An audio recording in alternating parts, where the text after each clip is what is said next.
I'm Erin Jane Miller, and this is another episode of Grit Factor. And on today's show, we have an amazing guest, Mrs. Leanne Morais. She is Senior Manager of Digital Music at MTN. She is a mom of amazing kids, and she is going to share her story and her journey with us today. Welcome to the show, Leanne. Thank you so much for having me, Erin. Awesome. Glad to be here. Yes, excited to hear what you have to say and share with us.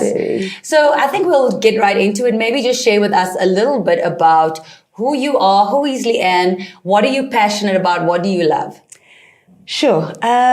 So firstly, I'm a wife to a tall, dark and handsome man. Okay. I do have 3 grown, lovely children. Yes. And I mean, I'm passionate. I love lots of things, but I think the thing that really gets me going in the morning and keeps me going through the day, I would say, is the fact that I have the opportunity to build. I'm passionate about co-creation. Awesome. And that requires teaching and learning. We all have something to learn and something to teach. Yeah. And amazing things come from, people sharing their experiences and their knowledge. Yes. And there's an outcome. Sure. So that, I would say that's the thing I'm probably most passionate about, is where you see an opportunity to teach or learn, take it. But don't just leave it there. Use it to co-create something better. Absolutely. And I've seen that about you. Whenever we sit around a table and discuss new ideas, you always see, the other opportunities that surround that specific idea. And so I love that about you.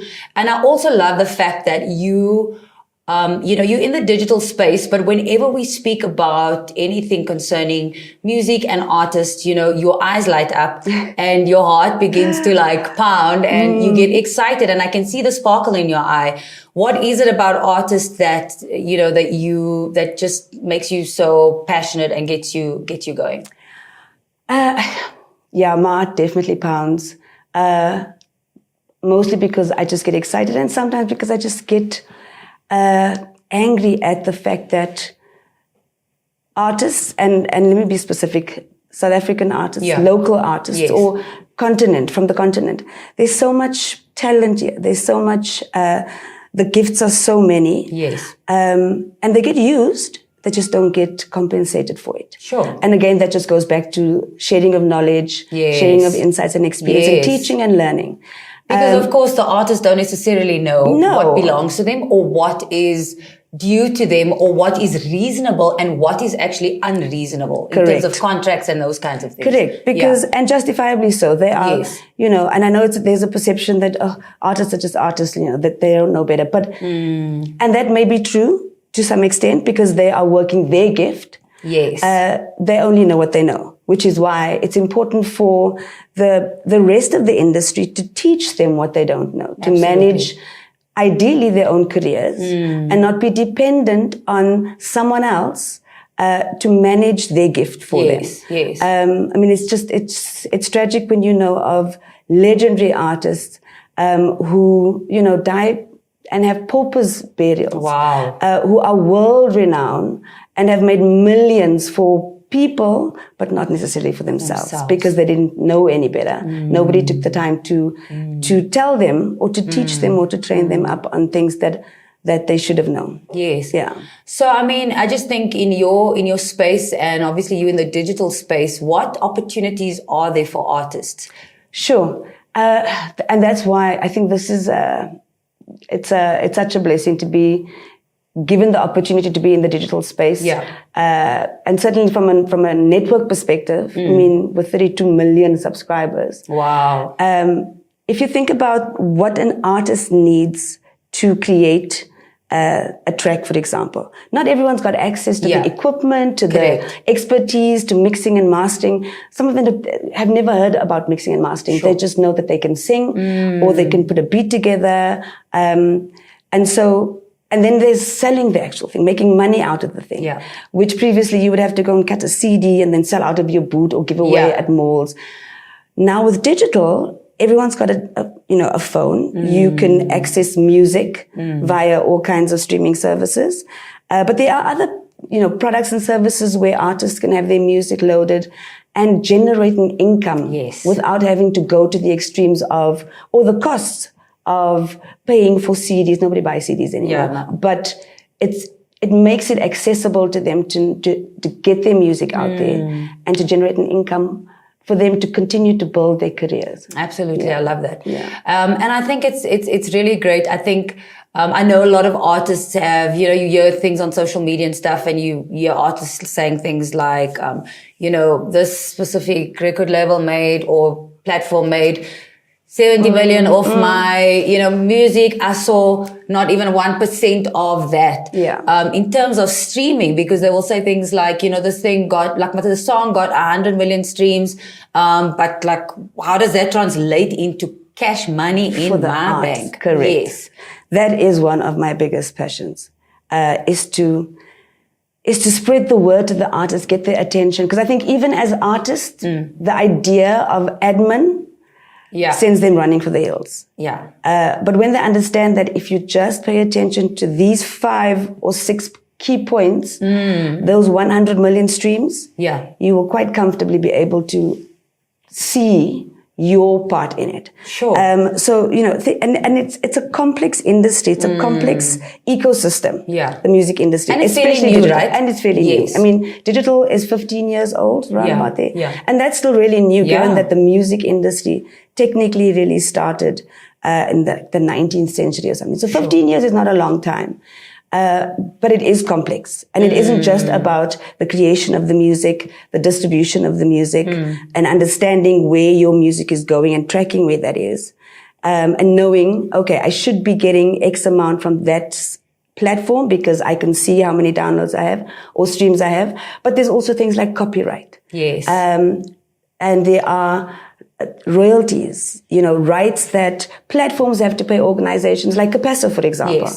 Where they collect the money on behalf of the artist, but if the artist isn't registered with Capasso, they're not going to get the money either. So there are layers to this thing, and it's important, especially from a digital perspective. So in my capacity, I always say I have 2 audiences. I have two clients or customers. I've got the end user, the guys who listen to the music, but I've also got the artists. They are also my client. It's my responsibility to make sure that the same platforms that I encourage them to have their music loaded onto is the same platform that I could use potentially to give them these insights. So we have master classes that they can, you don't have to go and pay for a course to understand, to go and, register for anybody. Just, there are platforms that we have launched where at no cost an artist can just, that's amazing. Click on a video and get the basics of understanding copyrights. Because it's your song. And again, there are many layers to it. So one song could have 5 different people who contributed to it. You would know. It's the instrumentals, it's the composer, it's the vocalist. So I think. That's amazing, Lee, because I believe that in this day and age, like as an artist, it's your responsibility to educate yourself. Like there are ways, like you said, there are things available, there are platforms available where you can learn. You don't have to, fork out extra money, but it is your responsibility to 100%. Say, I need to understand at least the basics of my contract, or I need to understand, what the streaming looks like, what are the percentages, etc., what is due to me so that I don't miss out. And I think it's very important. And I mean, I'd like for us to even just share, we'll share maybe in the show notes, or, we'll put it up, and just so that if there are any artists that are watching, that they, can access that content, they can access those resources, and just to help them level up their game and to actually start, receiving what belongs to them. Please, by all means, let's get that message out there. Absolutely. And it's a mindset as well. That desperation of, I have to get my song on radio. And that's complex because there are challenges around that. It's who you know, it's what you're prepared to do. I mean, this industry is just loaded with challenges that you shouldn't have to compromise who you are, your principles, your integrity. Absolutely. You have a gift, you have a great product in your music. So technically you should be playlisted. It shouldn't be as complex as what it is, but it is. But it is, yeah. And so that mindset of I just want to get my music out there, and then the expectation that I can become a billionaire and I can be famous and I will die famous because I can sing is also something that needs to change.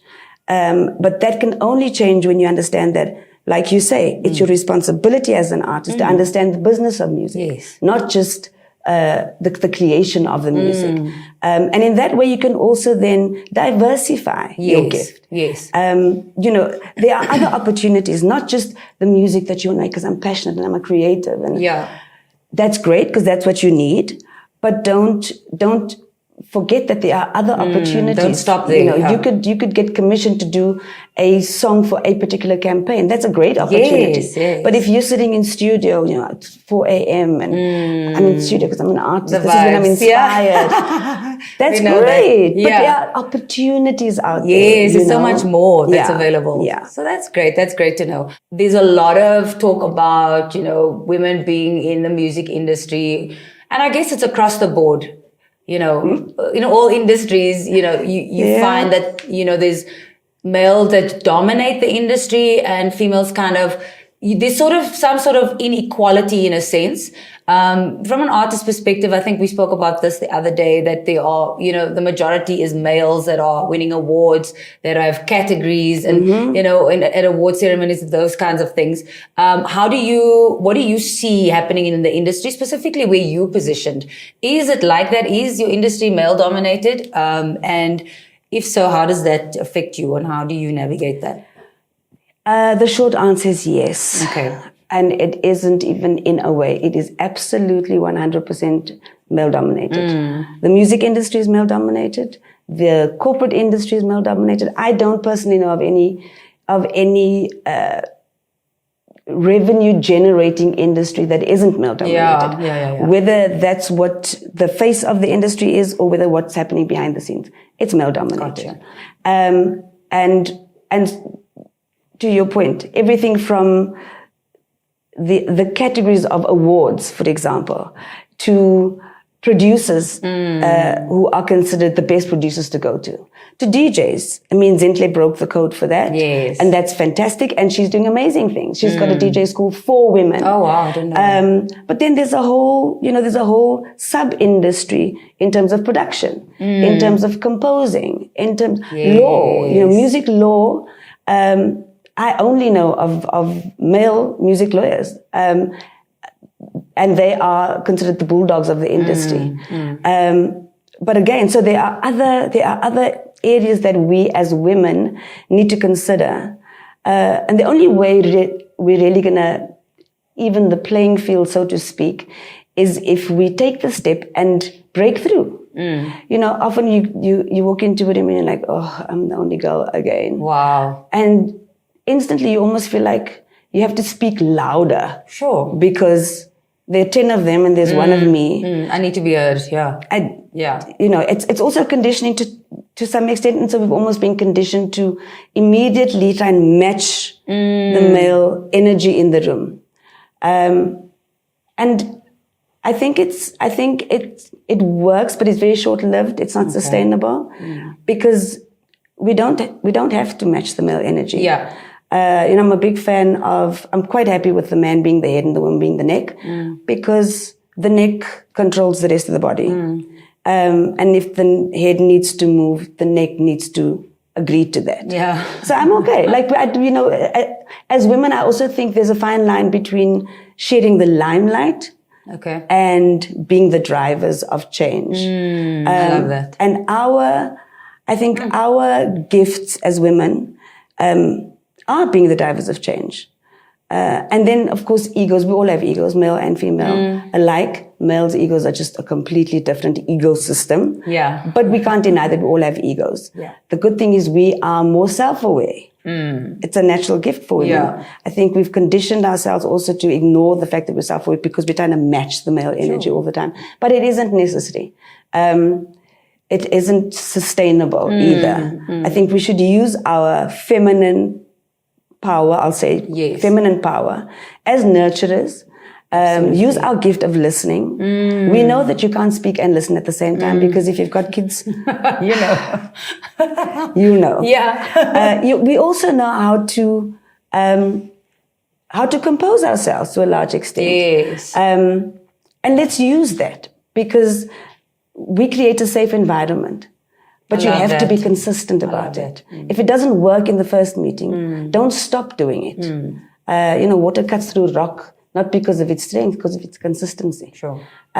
So eventually you will get the attention. You will get, the room will be quiet for you to say your piece. And they might not listen the first 10 times, but the 11th time they won't just listen, they'll agree and they'll sign and they'll do. And I think that's what it's going to take, is consistently being who we are and operating in the feminine gifts that we have. Let's not shy away from it. I mean, we need the men and the men need the women, and 100%. Together we can only make the change. I mean, yes, it's I love the way that. we were created. I love that. And I think it's a great message to women in terms of, like if they are in corporate and they are experiencing, or in any area, industry, they are experiencing that pushback or that, be quiet, or like they feel like they've been marginalized and shunned and not given the opportunity. What you're saying there for me is so powerful because it speaks to resilience. It speaks to persevering and to know that what I have matters, what I have adds value. And so even though you may not allow me or hear me the first time, but by time number 10 or 100, you're going to hear me and you're going to listen. Yes. Because I'm refusing to walk away from what I believe is who I am and what I'm supposed to be doing and where I am supposed to be positioned. I have a space in the room and I'm going to take up that space. And so I love that. Like, it's persevere. Don't turn away. Don't run from this challenge that you perceive, but find a way to just, become who you are in that challenging environment. Yes, just push it. I think it's important what you say in that believe.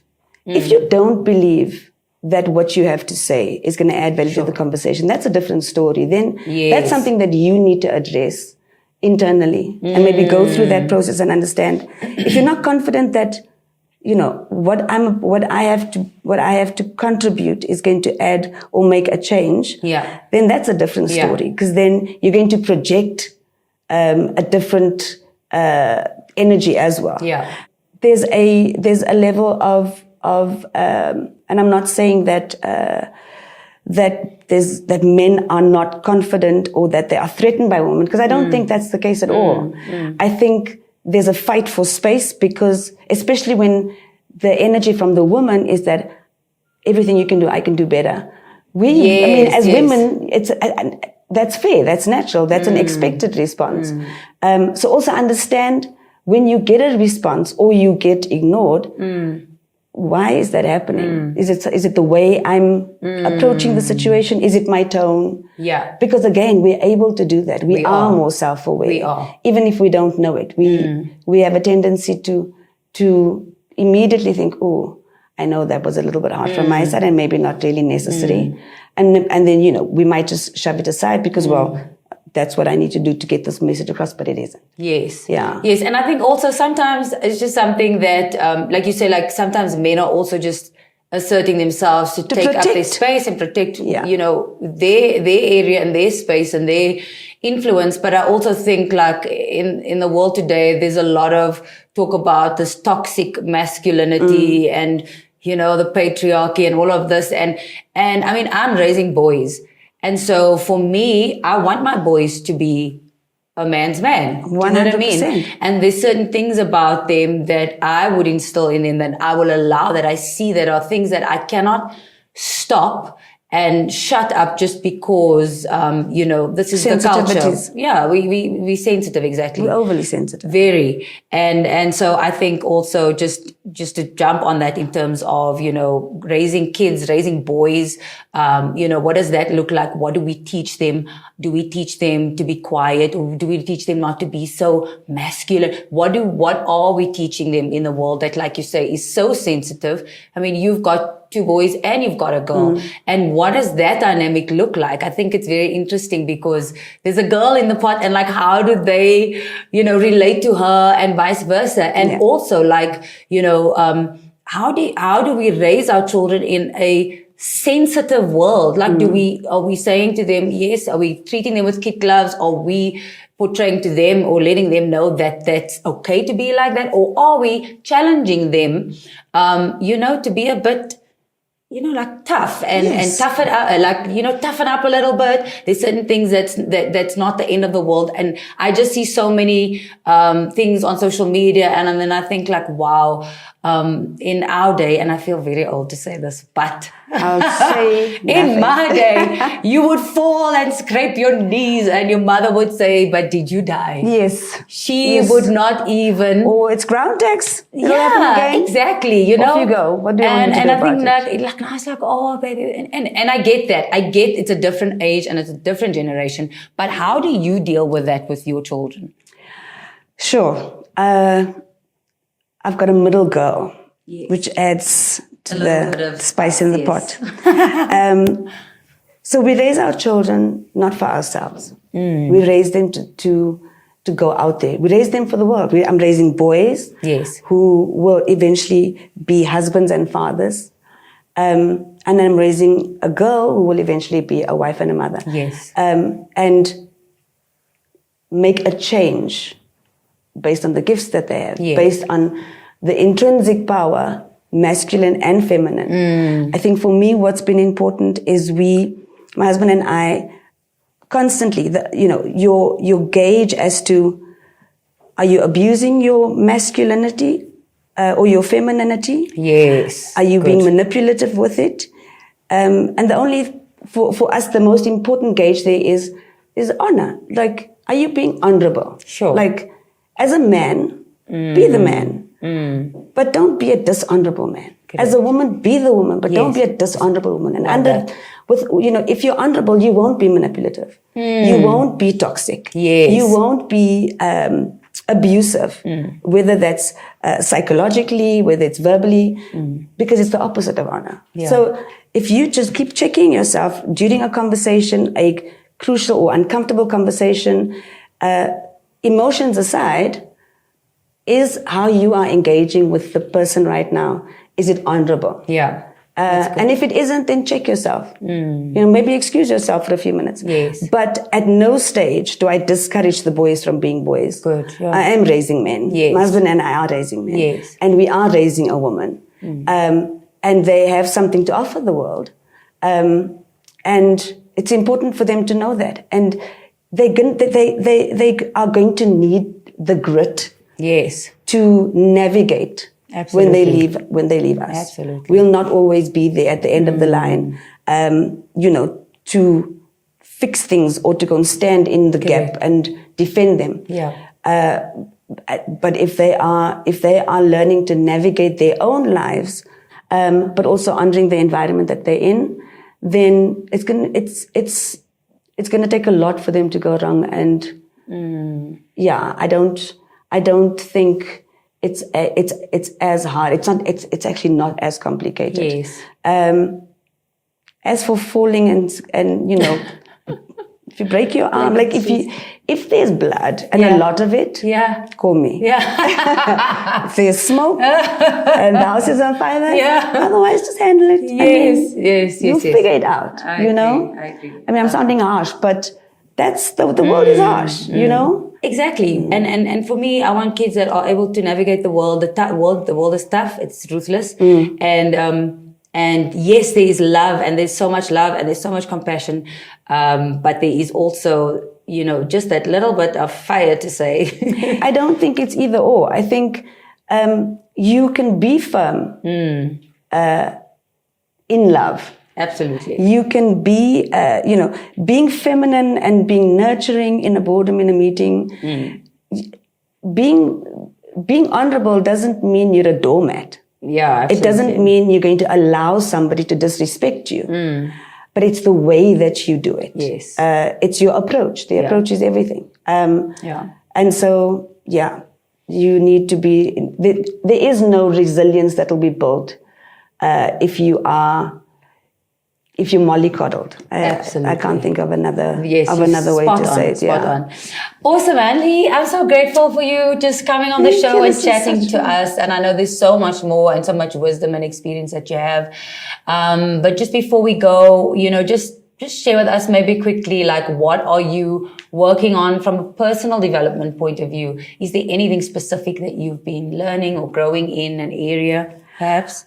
I mean, I'm constantly learning. I love learning not just new things, but old things that I may have forgotten about or haven't quite mastered. Yes. And you can learn from anyone and anything, every experience.